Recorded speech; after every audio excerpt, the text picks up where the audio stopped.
If you've ever felt like an outsider in your own family, then you may know the confusion and self-doubt that comes along with it.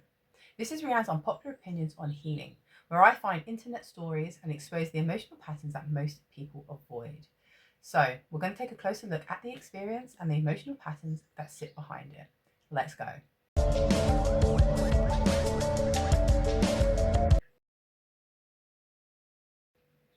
I didn't know that I was the golden child until my scapegoat sister took her own life.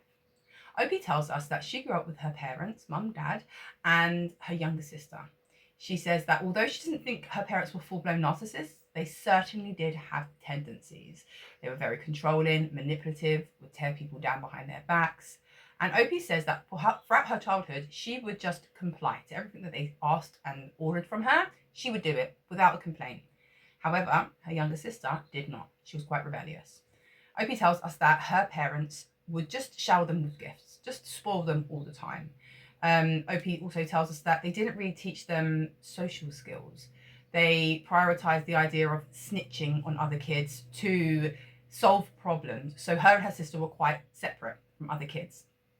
Opie says that they had quite a hard time, miserable time at school. And she says that she would take a lot of these frustrations out on her younger sister.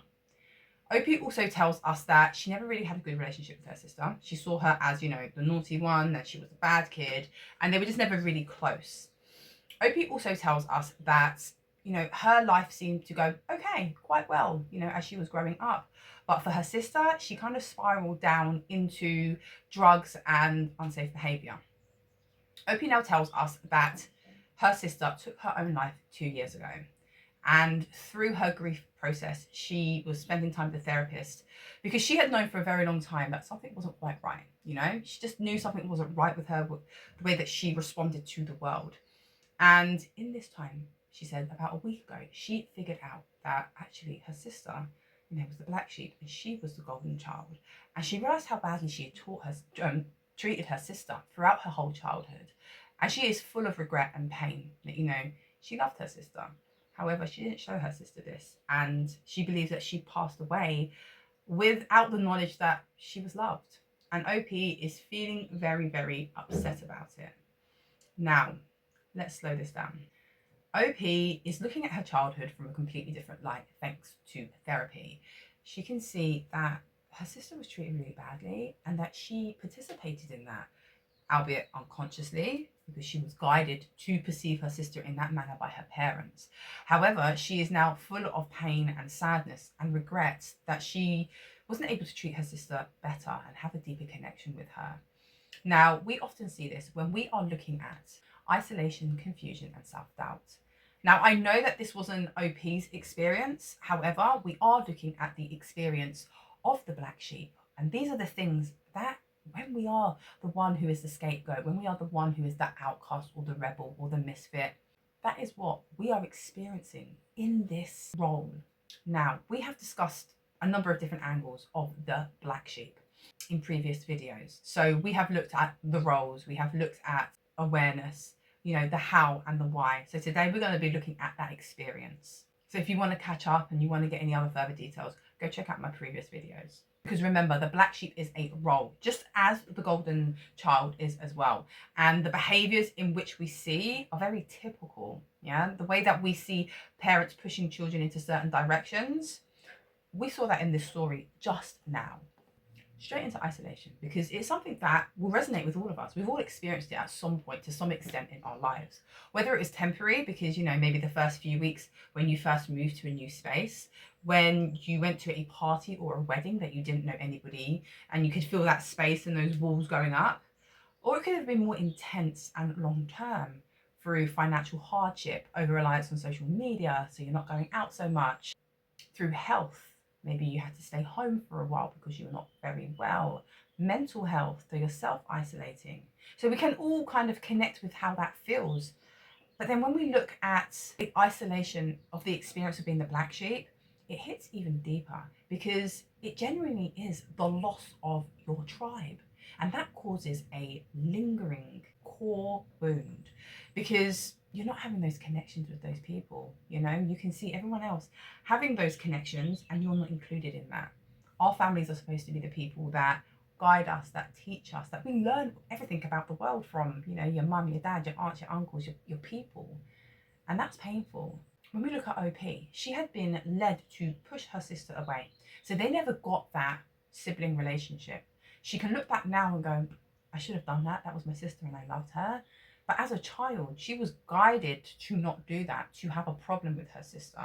Because as we know, the black sheep serves a purpose, as does the golden child. They serve purposes and the parents were guiding them. So they never got that relationship. They never got to have that with each other.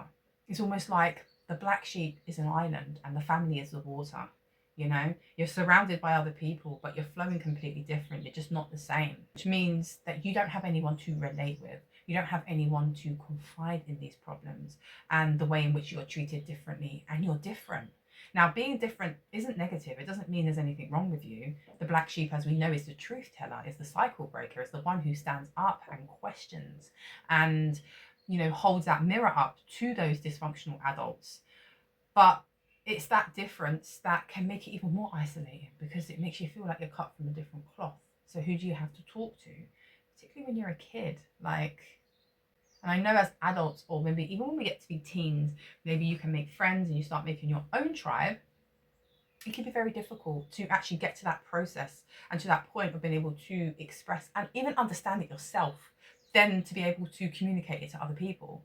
But this brings profound loneliness, which shows up as feeling unseen, no one truly gets you, feeling empty, misunderstood, and social exhaustion. And it is draining when you're constantly trying to connect, because remember, even though you're being pushed away and you're being turned into this person that you're actually not, you still want a connection with your family. You still love them. You still want your mum's attention. You still want your family, your dad and your sister and your brother. You still want those.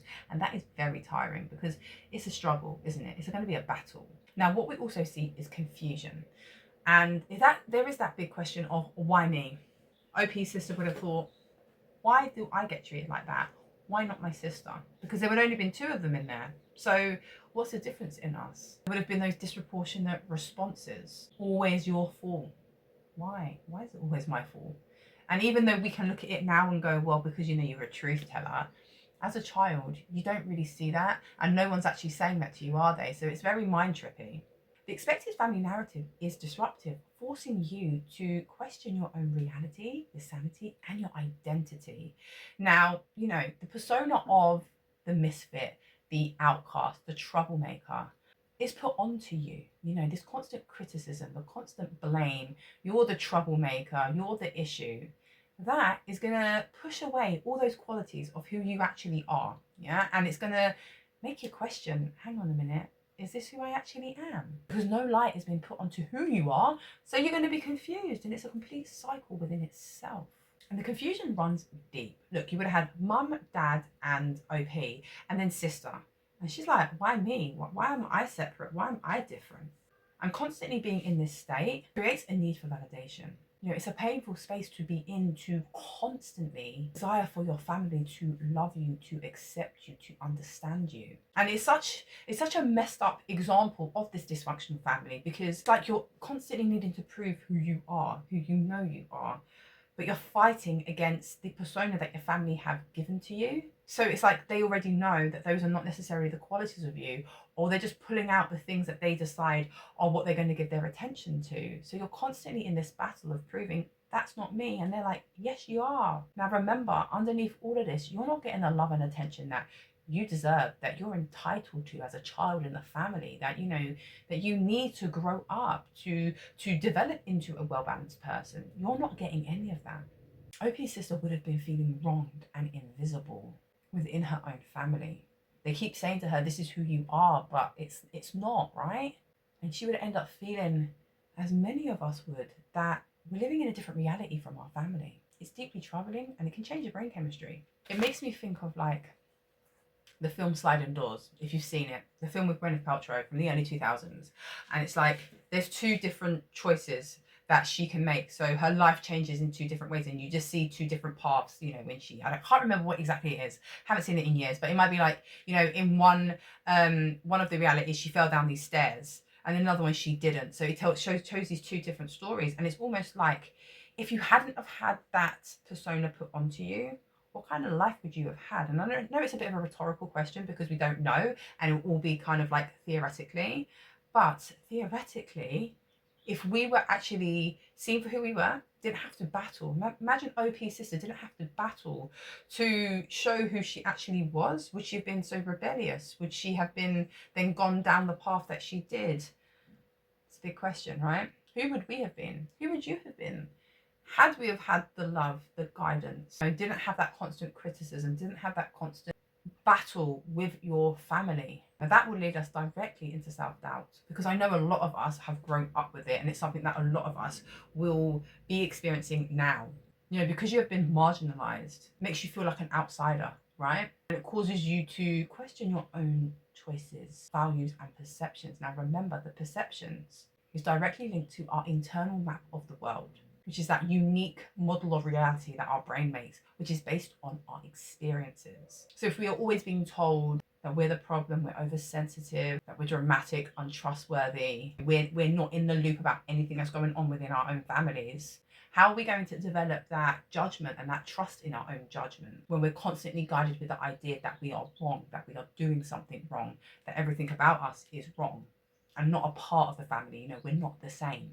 Let's take a closer look at a cycle that is quite common in this space that keeps you isolated, confused, and it's self-doubt. We're going to start over here. So it's going to be a triggering event, something that makes you stand out.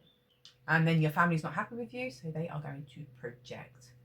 That will then take us down here, the internalization, that deep self-doubt and shame, the internal belief that something is wrong with you.